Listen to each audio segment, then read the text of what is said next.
오늘 말씀의 제목을 한번 따라해 보실까요? 승리하게 하는 보혈. 여러분, 종종 인간 승리 이런 말을 합니다. 그렇죠? 많이 들어보시고 또 해보시기도 하셨죠? 역경이 많았던 삶을 꿋꿋이 버텨내고 극복해서 마침내 좋은 성과를 얻게 되었을 때, 야, 인간 승리네, 이런 말을 합니다. 불우한 환경에서 태어났는데 성실하게 배우고 열심히 일해서 자수성가한 사람 보면서 인간 승리네. 혹은 선천적으로 아니면 후천적으로 심한 장애를 갖게 된 어떤 분이 그 장애를 극복하고 참 위대한 일을 성취해냈을 때, 성공했을 때, 또 오랜 투병 끝에 다시 회복해서 일어났을 때, 야, 인간 승리네. 또 지금 코로나 같이 어떤 인류의 난치의 질병이 있는데 그것을 수많은 실험과 실패와 도전을 반복하다가 마침내 그 질병을 정복할 의술이나 어떤 의약품이나 이런 것들이 개발되었을 때, 그 질병이 그래서 인류 사회에서 사라지게 되었을 때 그런 과학적인 의학적인 기술을 업적을 이루어낸 것을 보면서 와, 인간 승리네. 이 인간 승리, 한 사람의 인생에 있어서도 혹은 인류 공동체에 있어서도 이 인간 승리의 역사는 너무나 귀한 것이고 박수 받을 만한 것이고 또 본받고 기념할 만한 일인 것임에 틀림이 없을 겁니다. 그런데 하나님을 믿는 신앙인들은, 하나님의 백성, 하나님의 자녀들은 이와 같은 일들에 있어서 심지어 그 인간 승리의 주인공이 내가 되었을 때에도 조금은 이런 일들을 보며 다르게 말합니다. 뭐라고 말할까요? 하나님이 승리하셨습니다. 하나님이 이루셨습니다. 여러분, 똑같은 역사와 똑같은 결과를 보고도 그저 인간 승리라고 하는 것으로 자축하는 인생이 있는가 하면 이것은 하나님의 승리요, 하나님이 이기신 일입니다 라고 하나님 앞에 영광이 되는 인생이 있습니다. 여러분, 우리는 어떤 인생을 살아가야 될까요? 모세가 이스라엘 백성들이 이제 곧 가나안 땅에 들어가기 직전에 긴 설교를 하죠. 바로 그것이 신명기인데요, 신명기 12장 10절에 이런 말을 하고 있습니다. 너희가 요단을 건너 너희 하나님 여호와께서 너희에게 기업으로 주시는 땅에 거주하게 될 때, 또는 여호와께서 너희에게 너희 주위의 모든 대적을 이기게 하시고 너희에게 안식을 주사 너희를 평안히 거주하게 하실 때에. 아멘.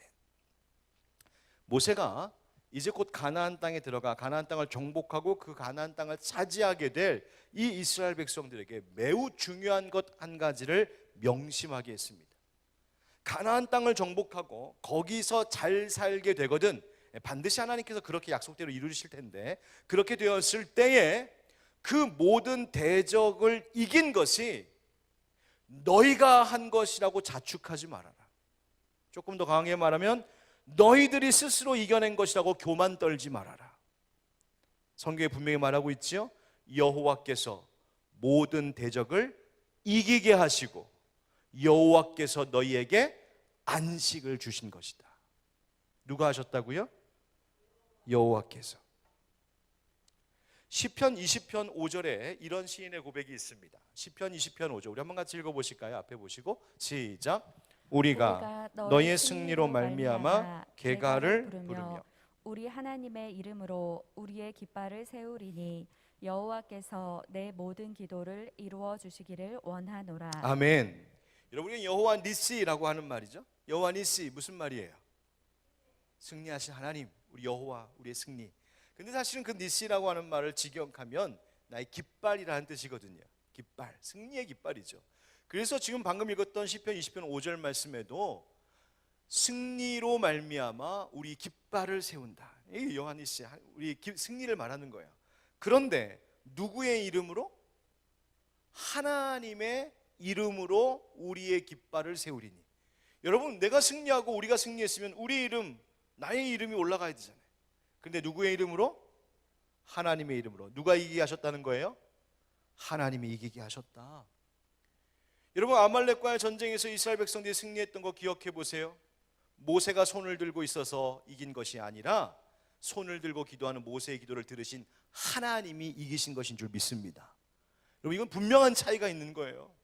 모세가 손을 잘 들고 있어서 이긴 것 아니고요, 여호수아가 앞에서 잘 싸워서 이긴 것 아니고요, 그 모든 것들을 다루시고 보고 계시고 주관하시는 하나님이 이기신 사건이었어요.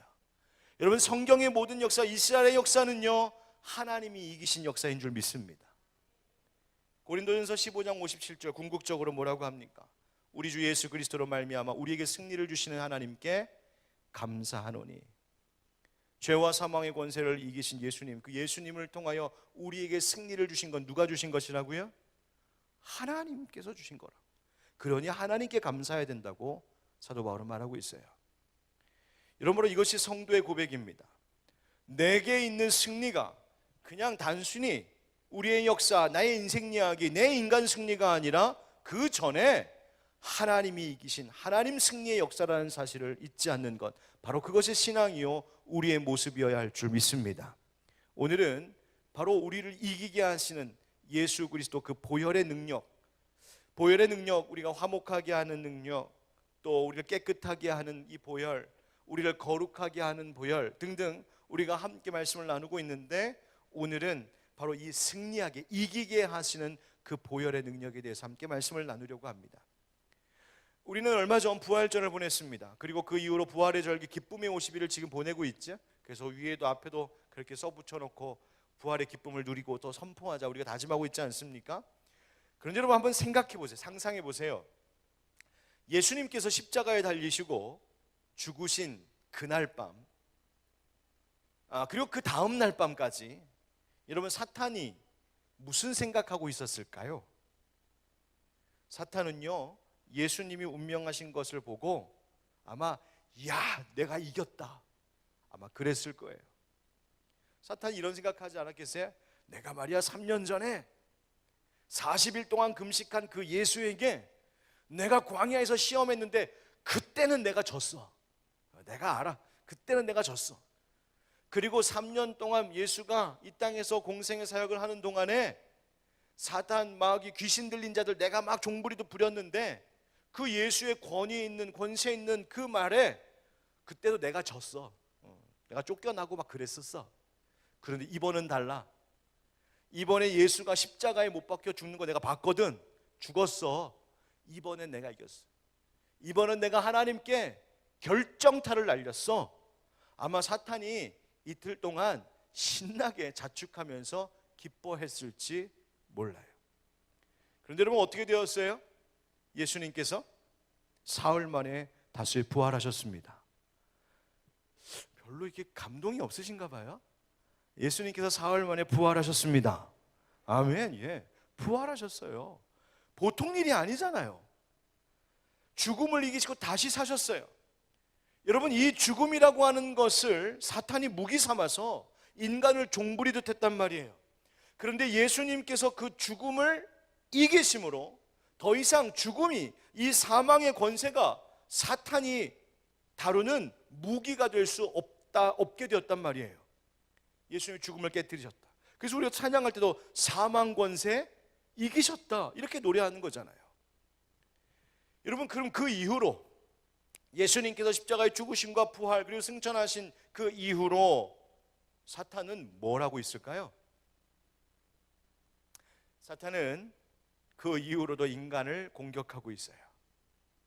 하나님의 아들을 노렸던 사단이 하나님의 아들에게로부터 패하자 그분을 믿고 따르고 있는 그 제자된 바로 그리스도인들, 그리고 이 땅에 있는 인류를 차지하기 위해 온갖 계략과 공격을 하고 있어요.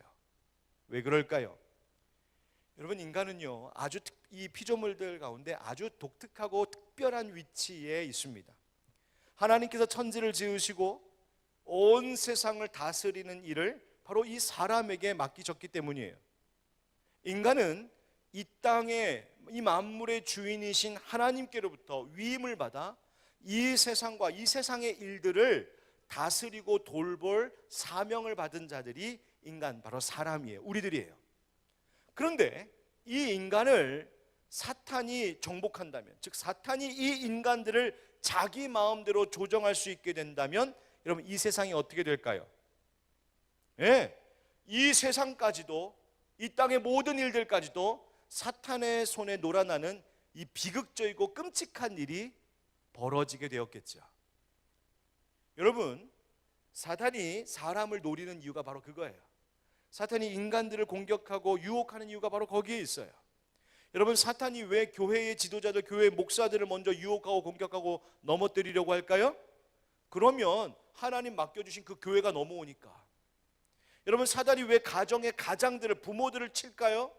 왜냐하면 그렇게 되면 그 부모에게 맡겨주신 자녀들과 가정과 그 후손들이 넘어올 것이 뻔하니까. 여러분, 이 말이 무슨 말이에요?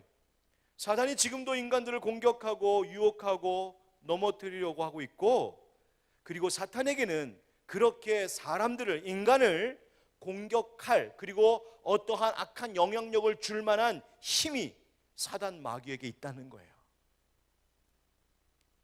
여러분, 사탄이 감히 하나님의 아들이신 예수님을 시험할 수 있었던 것, 그럼 어떻게 생각해 보세요. 어떻게 하나님의 아들이신 이분을 시험할 생각을 했을까? 이유는 그분이 육신을 입고 오셨기 때문이에요. 육신으로 오셨기 때문이에요. 예, 사단에게는요, 우리의 육신의 문제를 건드릴 만한 힘이 있어요. 여러분, 이것을 너무 아무렇지도 않게 생각하지 마세요. 굉장히 두렵고 무서운 일일 수 있어요. 예수님이 인간 육신으로 오셨잖아요. 배고픔을 느끼고 피곤함을 느끼고 필요한 것이 있고 물질로 이루어진 이 세상의 영향을 받을 수 있는 육신으로 이 땅에 오셨기 때문에 사탄이 40일 동안 금식하신 예수님을 공격하고 시험한 거예요. 어떻게? 먹는 것으로 유혹하고, 세상을 소유하고 다스리는 권세로 유혹하고, 세상의 명예와 영광으로 유혹하고, 육신의 문제, 이걸 건드린 거죠. 그런데 예수님께서 어떻게 하셨어요? 그 사탄의 시험을 이기셨죠. 이기셨어요. 자, 그런데 시험을 이긴 것으로 끝날 일이 아니었어요. 만약에 예수님께서 사탄의 시험을 이기시는 분이다, 이것만 보이실 거였으면 그 이기시고 다시 승천하셨으면 됐죠. 그런데 예수님이 이 땅에 육신으로 오신 것은 사탄의 시험을 이기신 것, 그걸로 다 될 것이 아니라 계속해서 시험을 주고 계속해서 하나님의 자녀들, 이 사람들을 흔들어 놓고 유혹하고 공격하는 사탄 그 자체를 완전히 멸하시고 이기시기 위하여 예수님이 이 땅에 오셨다는 사실을 기억하시기 바랍니다. 예, 그것 위해서 오신 거예요. 이미 예수님께서 이 땅에 오신 목적이 바로 그것이었어요. 그래서 히브리서 2장 14절 15절 말씀에 이렇게 우리에게 말씀해 주고 있습니다. 자녀들은 혈과 육에 속하였음에 그도 또한 같은 모양으로 혈과 육을 함께 지니심은 죽음을 통하여 죽음의 세력을 잡은 자 곧 마귀를 멸하시며 또 죽기를 무서워함으로 한평생 매여 종노릇하는 모든 자들을 놓아주려 하심이니라. 할렐루야, 아멘. 보세요, 혈과 육을 함께 지니심은, 예수님께서 혈과 육을 함께 지니심은 죽음을 통하여 무엇을? 죽음의 세력을 잡은 자 곧 마귀를 어떻게 하시려고? 어떻게 해요? 멸하시려고. 이것이 예수님 십자가 사건과 부활하심의 의미였고 목적이었어요. 죽음의 세력을 잡은 자 곧 마귀를 멸하시기 위해 사탄 마귀 이기시려고 예수님 피 흘리셨다고요. 그렇게 되면 어떤 일이 벌어지기 때문에 사탄의 손에 붙들려 있던 모든 인생들이 해방되는 구원을 우리에게 주실 수 있기 때문에 예수님께서 사람으로 이 땅에 오신 이유가 바로 그거예요. 육신을 건드리고 육신의 죽음을 무기 삼은 이 사탄이었기 때문에 예수님께서 육신으로 이 땅에 사람으로 오셔서 그 죽음의 권세를 깨뜨리시기 위하여. 여러분 한번 상상해 보세요.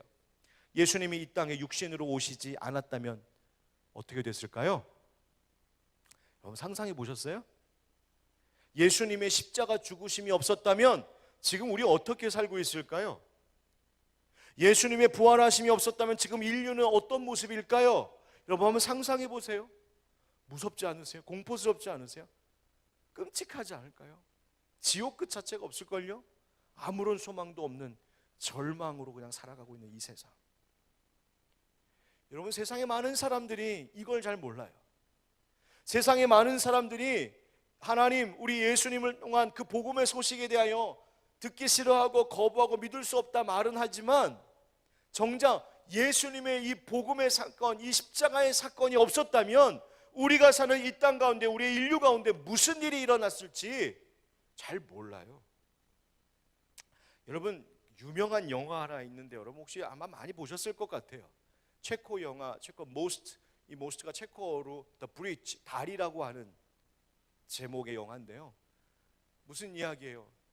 철길, 그 다리 이렇게 개폐되는 다리, 그 철길이 놓여져 있는 그 개폐식 다리를 다루는 이 기관사가 아들과 함께 거기에 있다가 다리를 이렇게 올렸는데 그 사이에 기차가 막 달려오잖아요.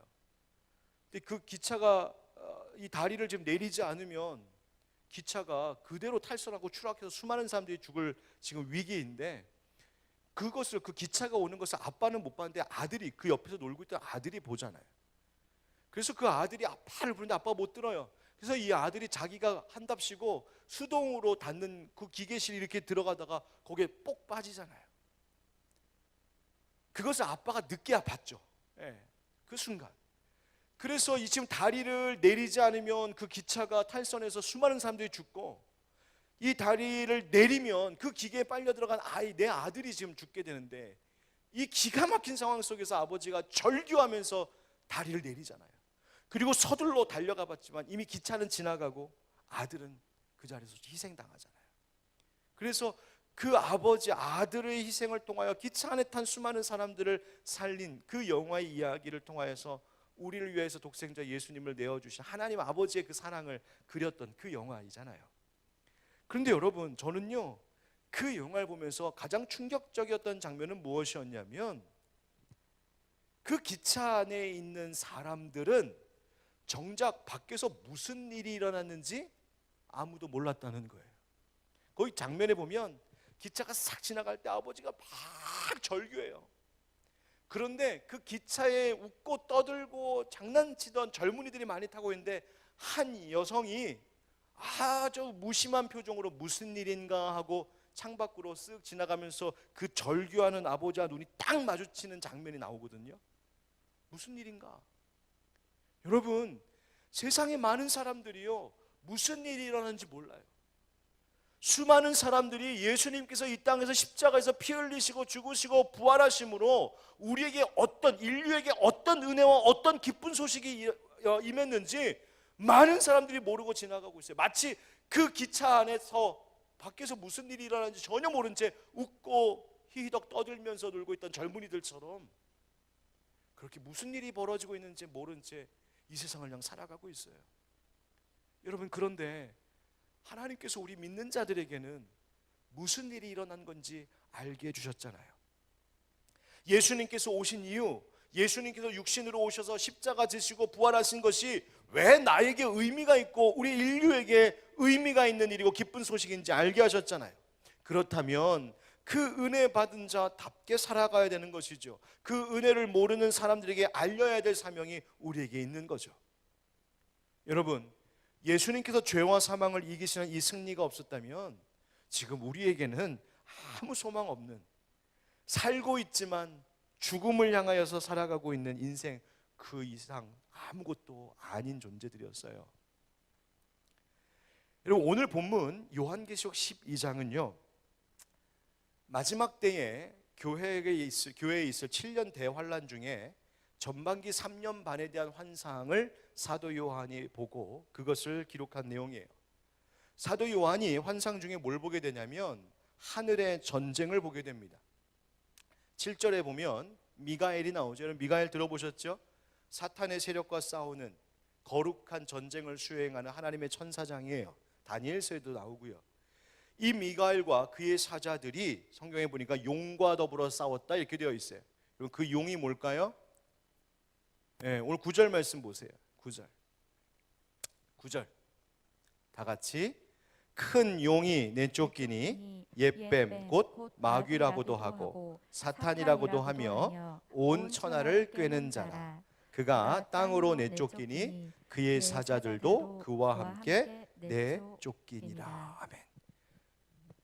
여러분, 이 용이 뭐냐면 옛뱀 곧 마귀라고도 하고 사탄이라는 거예요. 그러니까 미가엘과 그의 사자들이 지금 마귀 사탄과 지금 싸웠다는 거예요. 그런데 뭐라고 말하냐면 8절에 그들이, 즉 사탄이 이기지 못하여 다시 하늘에서 그들이 있을 곳을 얻지 못한지라. 그러니까 이 용이, 이 사탄이 미가엘과 싸웠는데 졌어요. 사탄이 패배했어요. 그래서 이 사탄과 그 수하들이 하늘에 있을 자리를 이제 빼앗기고 하늘에서 쫓겨났다는 거예요. 쫓겨났어요. 사탄이 쫓겨났어요, 하늘에서. 그럼 하늘에서 쫓겨난 사탄이 어디로 내려왔을까? 바로 이 땅으로 내려왔음을 성경이 말하고 있죠. 그래서 12절에 뭐라고 합니까? 12절 같이 다시 한번 읽어보실까요? 12절 시작. 그러므로 하늘과 그 가운데에 거하는 자들은 즐거워하라. 그러나 땅과 바다는 화 있을진저 이는 마귀가 자기의 때가 얼마 남지 않은 줄을 알므로 크게 분내어 너희에게 내려갔음이라 하더라. 아멘. 이 사단이 하늘에서 쫓겨났기 때문에 하늘과 하늘에 있는 영들은 즐거워할 일이죠. 그렇죠? 사단이 패하고 쫓겨났으니까. 그런데 문제는 그 쫓겨난 사탄이 내려온 이 땅과 바다가 문제가 되는 거예요. 그래서 땅과 바다는 화 있을진저. 왜? 이 사탄이 하늘에서 패하면서 동시에 뭘 알았냐면 자기의 때가 얼마 남지 않았다는 것을 알았다는 거예요. 사탄이 결국 그러니까 마침내 완전히 멸하게 될 것인데 그 최후에까지 자기가 싸울 수 있는 기간, 버틸 수 있는 기간이 얼마 남지 않았다는 걸 사탄이 알게 되었다는 거예요. 그래서 그때까지 이미 자기가 끝난 운명인 걸 알았다는 거죠. 멸할 운명. 그래서 그때까지 하늘의 하나님과 하늘의 영들은 대적할 수 없으니, 이미 미가엘에게 패했잖아요. 대적할 수 없으니 땅으로 내려와 그 하나님의 백성들, 하나님의 성도들, 곧 교회를 괴롭히고 공격하기 시작했다는 거예요. 이게 지금 계시록이 말하는 거예요. 그래서 오늘 본문에 속하진 않지만 그 다음 절인 계시록 12장 13절에 보면 이렇게 되어 있어요. 용이 자기가 땅으로 내쫓긴 것을 보고 남자를 낳은 여자를 박해하는지라. 남자를 낳은 여자가 뭐냐면 바로 교회예요. 여기서 남자란 바로 우리 메시아 구세주를 이야기하는 것이고, 그 교회를 통하여 이 땅에 오신 바로 예수, 그 교회, 바로 그 여자 교회를 얘기하는 거예요. 그러니까 사탄이 하늘에서 천사장에게, 미가엘 천사에게 얻어 터지고 패하여서 하늘에서 땅으로 쫓겨났는데, 이 사단이 할 수 있는 마지막 발악이라고 하는 것이 하나님을, 예수 그리스도를 직접 대적할 수는 없으니까 그의 자녀, 그를 따르는 교회를 박해하기 시작했다는 거죠. 여러분, 이것이 오늘날 그리스도인들, 교인들이, 성도들이 핍박을 받는 이유예요. 사탄이 주님보다 힘이 세서가 우리가 환난을 당하고 어려움을 겪는 것이 아니라 이미 주님이 이기셨기 때문에 이 사단이 그 원통함에 발악하고 있다는 거예요. 그러니 여러분, 우리가 당하고 있는 환난과 이 시험을 두려워할 이유는 전혀 없다는 거예요. 자, 하늘에서 패하고 쫓겨난 이 사탄, 그리고 그 분을 어떻게 할 수가 없어서 이 땅에 내려와서 지금 그 자기가 당할 최종적인 멸망의 때까지 그 얼마 남지 않은 시간 동안 사단이 지금 발악을 하면서 교회를 괴롭히고 있는데, 바로 그 사이 시간, 자기가 패한 것과 마지막에 완전히 멸할 그 사이 기간이 바로 언제냐면 바로 지금 우리가 살고 있는 교회 시대예요. 이것이 계시록이 지금 계시하고 있는 말씀이에요. 그러면 사단이 미가엘에게 완전히 패했던 건 도대체 뭐 때문에 그렇게 완전히 패했을까? 처음에 바로 그것이 예수 십자가의 죽으심과 부활로 예수님께서 죄와 사망 권세를 이기신 일 때문에 이미 사탄은 그때 끝났던 거예요. 그리고 쫓겨나서 예수님 다시 오시는 그날까지, 즉 자기가 최종적으로 완전히 끝나는 날까지 그 사이에 교회를 박해하고 핍박하고 시험 들게 하고 유혹하고, 그래서 믿음으로 살고 있던 성도들, 예수 바라보며 살고 있던 그리스도인들이 그 마음을 돌리고 신앙을 포기하도록 그렇게 괴롭히고 있다는 거예요. 여러분, 그런데 그 사이에 어떤 일이 벌어졌을까? 11절, 오늘 본문 11절 한번 같이 읽어보실까요? 이 11절이 중요한데요. 11절 다 같이 시작. 또 우리 형제들이 어린 양의 피와 자기들이 증언하는 말씀으로써 그를 이겼으니 그들은 죽기까지 자기들의 생명을 아끼지 아니하였도다. 아멘. 여기 보니까 우리 형제들이라고 나와요. 우리 형제들. 지금 사도 요한과 사도 요한의 공동체 성도들에게 보내는 지금 편지잖아요. 믿는 자들에게.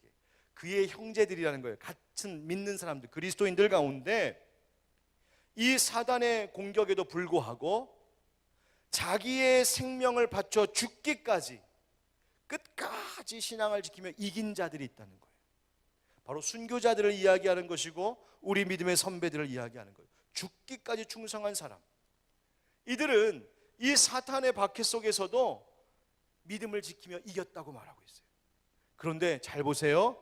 무엇으로 이겼는지 보세요. 무엇으로? 따라합시다. 어린 양의 피와 말씀으로써. 예, 바로 이거였어요. 어린 양의 피와 자기들이 증언하는 말씀, 바로 그 복음의 말씀으로 사탄과 싸워 이겼다는 거예요. 여러분 보십시오. 분명 사탄을 이기신 분은 예수 그리스도이십니다. 십자가에서 피를 흘리심으로 사망 권세에 이기셨습니다. 그런데 그 어린 양의 피, 그 보혈의 은혜를 믿고 그 보혈의 능력을 알고 그 보혈의 능력을 의지하며 선포하는 믿음의 사람들, 자기의 생명을 바치면서까지도 그 믿음을 포기하지 않는 사람들은 예수 그리스도의 승리로만 끝나는 것이 아니라 그분이 이루신 승리가 바로 그 믿음을 지켜내는 자들의 승리가 된다는 사실을 여러분 기억하시길 축복합니다. 여러분 이것이 우리의 소망이에요. 여러분 초대교회 때도 그랬습니다. 초대교회 때부터 이미 그랬죠. 하늘에서 패한 사단이 초대교회 성도들 무섭게 핍박하고 박해했습니다. 그 가운데 사자의 먹거리가 되고 횃불에 땔감이 되는 그런 비참한 마지막, 비극적인 것 같은 마지막, 고통스러운 마지막으로 순교하시는 분들이 있었어요. 순교하는 분들도 있었는가 하면 그 핍박 속에서 배교하는 이들도 있었어요. 놀라운 것은 교회가 핍박을 당해도, 아니 오히려 교회는, 그리스도인들은 핍박을 당하면 당할수록 그 생명력을 더욱 강하게 지켜나갔다는 사실을 사탄은 몰랐나 봐요. 그래서 여러분 지금 이 시대의 교회도 저는 소망이 있다고 믿습니다. 지금 교회가 뭐 코로나뿐만 아니라 세상으로부터 지탄을 받기도 하고 세상이 교회에 대해서 뭐라고 말하고 흠잡아도 여러분 여전히 교회는 소망이 있습니다. 교회는 패하지 않습니다. 왜요? 그 머리가 예수 그리스도이시기 때문입니다. 그분이 먼저 이미 이기셨기 때문입니다. 여러분 박해받던 초대 교회 때가 지나고 이 기독교 교회가 오히려 세상에 힘을 행사하는 권력이 되는 시대가 있었죠. 그때 오히려 교회는 영적으로 더 타락해졌어요. 더 어두워졌습니다. 바로 그것이 고대 교회를 지나 중세 교회 때의 모습이죠. 사탄이 그 중세 교회 때는요, 세상의 권세와 물질과 미신적인 것과 우상 숭배와 인간의 정욕과 탐욕, 이런 거로 교회를 공격했어요. 여러분 한국 교회도 여러분 그런 어려움 가운데 있지 않았습니까? 한국 교회가 부흥하고 성장했잖아요. 일제강점기, 한국전쟁 당시 그 가난하고 힘들었던 시대, 그리고 민주화 운동의 시대, 그 힘겨웠던 시간들을 버텨오며 왔을 때 그 힘든 싸움 속에서 오히려 교회는요 성장했고요, 부흥했고요, 사회적으로 선한 영향력을 미쳐왔어요. 그런데 어느 시대부터인가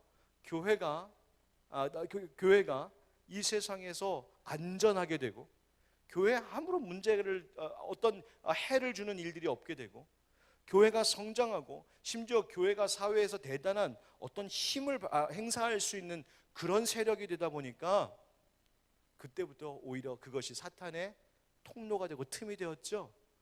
그때부터 교회가 오히려 흔들리기 시작했고 영적으로 어두워지고 거룩한 힘을 상실하기 시작했고 교회가 세상으로부터 오히려 지탄을 받는 대상이 되어버리는 거예요. 여러분 중세교회 때 그렇게 되었을 때 어떻게 되었습니까? 종교개혁을 통해 이겨냈죠. 그죠? 종교개혁. 여러분 종교개혁 때에 그 종교개혁가들이 그 중세교회의 타락을 이겨냈던 그 기본 정신이 뭐였어요?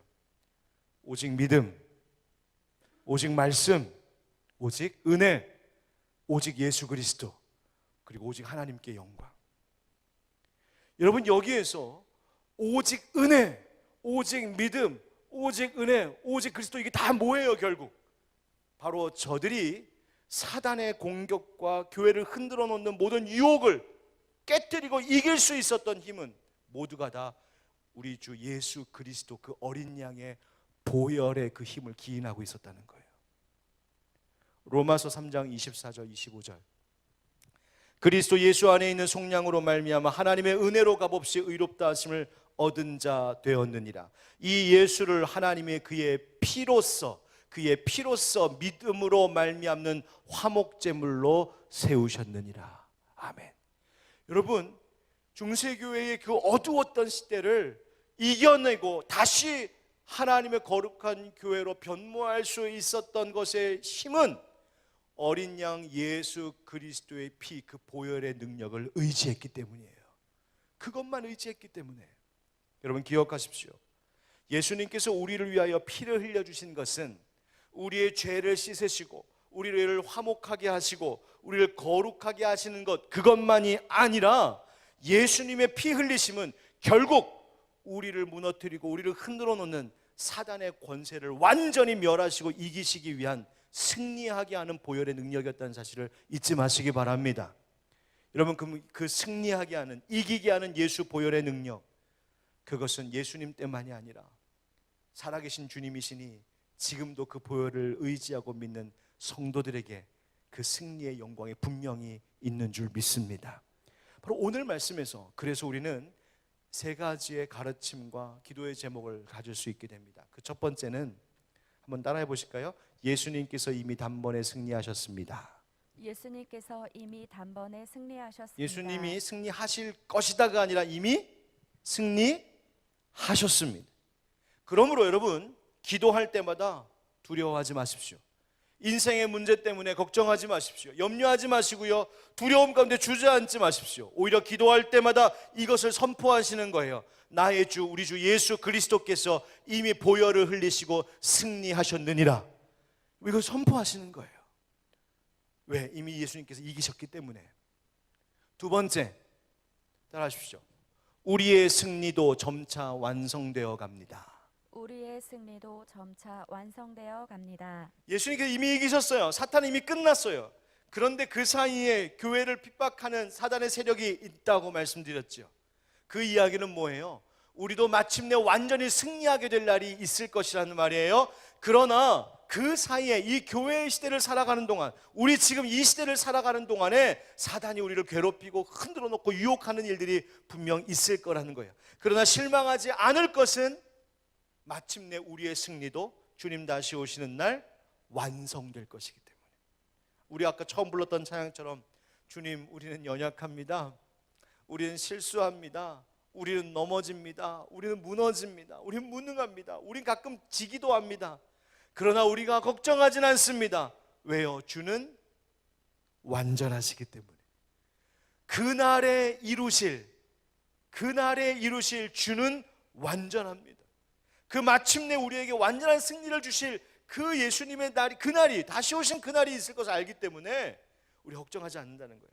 그러므로 이 시대를 살아가는 동안 우리가 뭐라고 기도해야 될까? 하나님, 그날의 소망을 잃지 않게 해주십시오. 인내하게 해주십시오. 예수님께서 인내로 너희 영혼을 얻으리라 말씀하신 것처럼 주님, 우리가 인내하며 이 싸움에서 이기게 해주십시오. 기도하시는 거예요. 세 번째, 따라하겠습니다. 싸움 없이는 승리도 없습니다. 싸움 없이는 승리도 없습니다. 여러분, 우리가 지금 싸워야 하는 시대라는 사실을 잊지 마셔야 됩니다. 분명 사단은 지금 우리를 공격하고 있고요, 그런 공격의 대상이 되는 세상의 영역 속에 우리가 살고 있어요. 우리는 싸우는 그리스도인들입니다. 우리는 전투하는 교회다. 그 말이 여기서 나오는 거예요. 여러분 11절의 말씀 생각해 보세요. 또 우리 형제들이 어린 양의 피와 자기들이 증언하는 말씀으로써 그를 이겼으니 그들은 죽기까지 자기들의 생명을 아끼지 아니하였도다. 무슨 말이에요? 싸움을 피하지 않았다는 거예요. 영적인 싸움을 싸웠다는 거예요. 끝까지 그 믿음을 놓지 않았다는 거예요. 여러분, 믿음의 선진들이, 순교자들이 싸웠기 때문에 승리의 영광을 얻었던 것처럼 우리가 악한 세상과 싸워 이겨야 하고 죄의 유혹과 싸워야 한다는 사실을 잊지 마시기 바랍니다. 여러분, 영적 싸움을 피하지도 마시고 두려워하지도 마십시오. 영적 싸움 앞에 무력하게 나는 맨날 나는 맨날 넘어져, 여러분 그러고 주저앉지 마세요. 우리를 시험에 들게 하는 수많은 공격들과 싸워 이기셔야 돼요. 때로는 나를 무력하게 만들고, 나를 나태하게 만들고, 나를 안일하게 만들고, 나로 하여금 죄와 손잡게 만들고, 유혹에 넘어가게 만들고, 불안하게 만들고, 세상의 모든 어두운 권세들이 나를 흔들어 놓으려고 할 때마다 여러분, 무력하게 뒤로 물러서지 말고 맞서 싸우는 용맹한 여러분 되시길 주의 이름으로 축복합니다. 목사님 무슨 힘으로요? 나는 힘이 없는데요. 왜 힘이 없어요? 예수 그리스도의 보혈의 능력을 믿는 믿음이 우리의 능력인 줄 믿습니다. 예수 보혈의 힘으로 싸우는 거예요.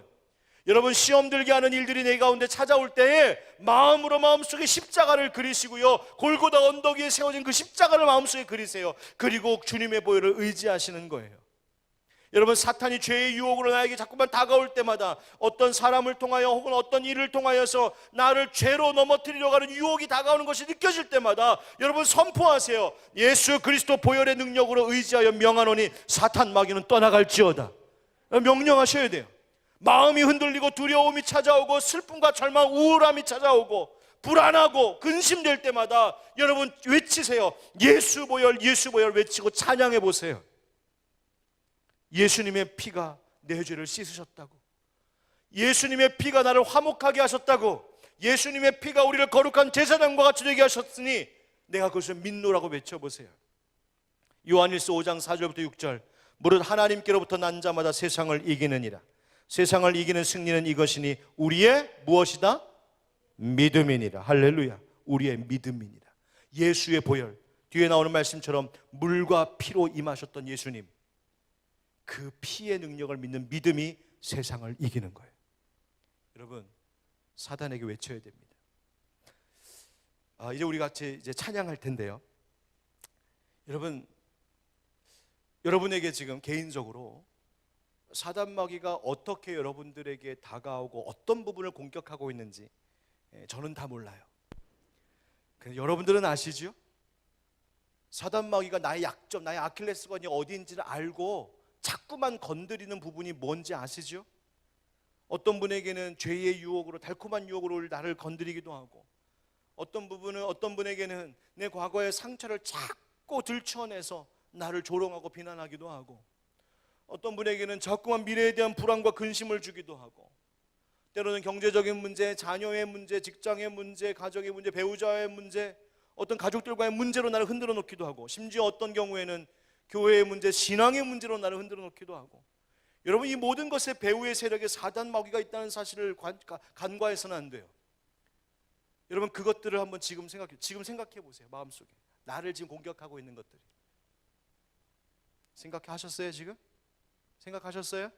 네, 저를 따라해 보세요. 예수님의 보혈이 나의 죄를 깨끗하게 했노라. 여러분, 사탄에게 지금 선포하는 건데 이렇게 사단이 이렇게 듣다가 뭐라고? 그럴 것 같아.